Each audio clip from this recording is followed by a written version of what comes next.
Hello दोस्तों, मैं विक्रम सिंह आप सभी का मेरे यूट्यूब चैनल मेहनत क्लासेस में स्वागत है। आज हम एक मुद्दा लेकर आए हैं। मुद्दा कह लीजिए, नॉलेजमेंट के लिए कह लीजिए कि स्कूलों में जो प्रार्थना होती है वो क्यों होती है, क्या वो प्रार्थना सही है, क्या वो प्रार्थना बच्चों पर दबाव डालती है, और वो डालती है तो कैसे डालती है। आज इन सब चीज़ों के बारे में हम एक छोटा सा वीडियो लेकर आए कि प्रार्थना करवाना सही है या गलत है, क्या संविधान की नज़र में सही है। हमारे कुछ स्थानीय लोगों का सवाल होता है और उनके कुछ कॉमन सवाल होते हैं, जैसे स्कूल में बच्चों से प्रार्थना करवाना सही है या गलत। दूसरा सवाल, क्या प्रार्थना बच्चों की आज़ादी पर असर डालता है। हमारे जैसे कुछ लोगों के बहुत से सवाल होते हैं, क्या बच्चों को फोर्स करना चाहिए प्रार्थना के लिए, करना चाहिए नहीं करना चाहिए, कुछ ऐसे सवाल। तीसरा सवाल, प्रार्थना का उद्देश्य क्या है, प्रार्थना क्यों करवाई जाती है, बिना प्रार्थना के क्या स्कूल में काम नहीं चल सकता, कुछ ऐसे सवाल। एक और सवाल कि स्कूल और धार्मिक संस्थान जैसे मदरसा, गुरुद्वारा, गुरुकुल में अंतर क्या है। कुछ लोगों के मन में सवाल भी उठता होगा कि भाई मदरसा है, मदरसा में धार्मिक शिक्षा दी जाती है, गुरुकुल है उसमें हिंदू धर्म की शिक्षा दी जाती है, मदरसा में मुस्लिम समाज की शिक्षा ही क्यों दी जाती है, क्या ये अलग अलग, क्या वो स्कूल की तरह नहीं है, वो अलग क्यों है। कुछ ऐसे सवाल हर किसी के मन में आते हैं। तो आज इस मुद्दे पर मैं संविधान के तौर पे बात करना चाहूँगा और आपके अंदर जो ये कुछ सवाल हैं इनको दूर करूँगा।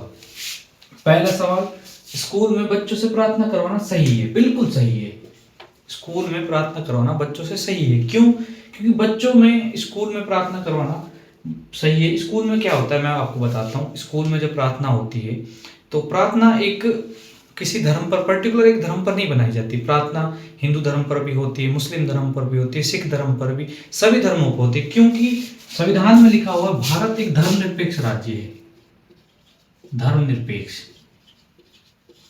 अब मैं आपको बताऊं धर्मनिरपेक्ष का अर्थ क्या होता है। धर्मनिरपेक्ष का अर्थ होता है कि सभी धर्मों में समानता, ना कि किसी एक पर्टिकुलर धर्म पे आप कुछ भी बात बोल सकते हो। धर्मनिरपेक्ष, भारत सभी धर्मों की समान समान सम्मान करेगा, सभी धर्मों को समान सम्मान करेगा। ये धर्मनिरपेक्ष का ये मतलब होता है। और भारत धर्मनिरपेक्ष है इसलिए प्रार्थना करवाना कंपलसरी है। कोई आप गवर्नमेंट स्कूल में प्रार्थना करवाना कंपलसरी है, प्राइवेट स्कूल में कुछ स्वतंत्रता दे रखी है पर। और दूसरा सवाल, क्या प्रार्थना बच्चों की आजादी पर असर डालता है। नहीं, बिल्कुल असर नहीं डालता। आप बच्चों को फोर्स नहीं कर सकते, आप बच्चों पर दबाव नहीं डाल सकते। मान लीजिए कोई भी टीचर अगर प्रार्थना बोलने के लिए या प्रार्थना करने के लिए बच्चों पर दबाव डालता है, मान लीजिए कोई दबाव डाल रहा है, तो वो उसके मौलिक अधिकारों का हनन कर रहा है, मौलिक अधिकारों का हनन।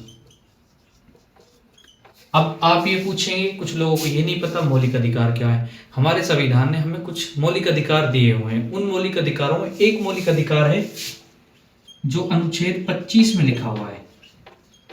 25 से 28 तक हमें एक मौलिक अधिकार मिला हुआ, धार्मिक स्वतंत्रता का अधिकार, धर्म की स्वतंत्रता का अधिकार, जिसमें अनुच्छेद 25 में ये लिखा हुआ है, अनुच्छेद 25 में ये लिखा हुआ है कि आप अपने धर्म को मान सकते हैं। आप अपने धर्म को न मानने पर, मानना न मानना, किसी को आप जबरदस्ती नहीं कर सकते। अनुच्छेद 25 में ये आपको स्वतंत्रता दे रखी है कि आप किसी भी धर्म को मानो या मत मानो, ये आपकी इच्छा पर निर्भर है। अगर आपको कोई जबरदस्ती करता है तो वो आप उसके खिलाफ केस कर सकते हैं। आप सुप्रीम कोर्ट में जा सकते हैं, आप उच्च न्यायालय में जा सकते हैं, उच्चतम न्यायालय में जा सकते हैं, इसके खिलाफ आप सुनवाई कर सकते हैं। धर्म मानना या नहीं मानना आपकी स्वतंत्रता का अधिकार है ये। और अगला, प्रार्थना का उद्देश्य क्या है। प्रार्थना का उद्देश्य ये है कि बच्चों में मानसिक विकास हो, बच्चों में एकता का विकास हो, बच्चों को मन में शांति आए।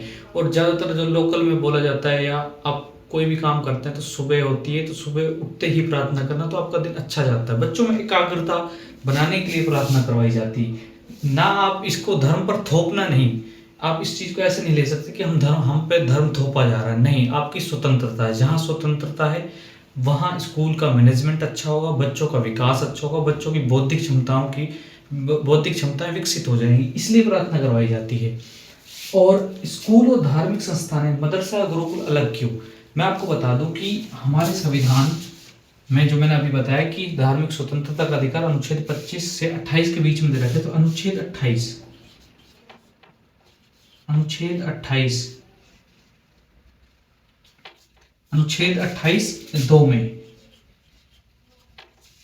28(2) में ये लिखा हुआ है कि मान लीजिए कोई भी संस्था अगर वो पर्टिकुलर धर्म को सिखाने के लिए, मान लीजिए मैं कहूँ मदरसा,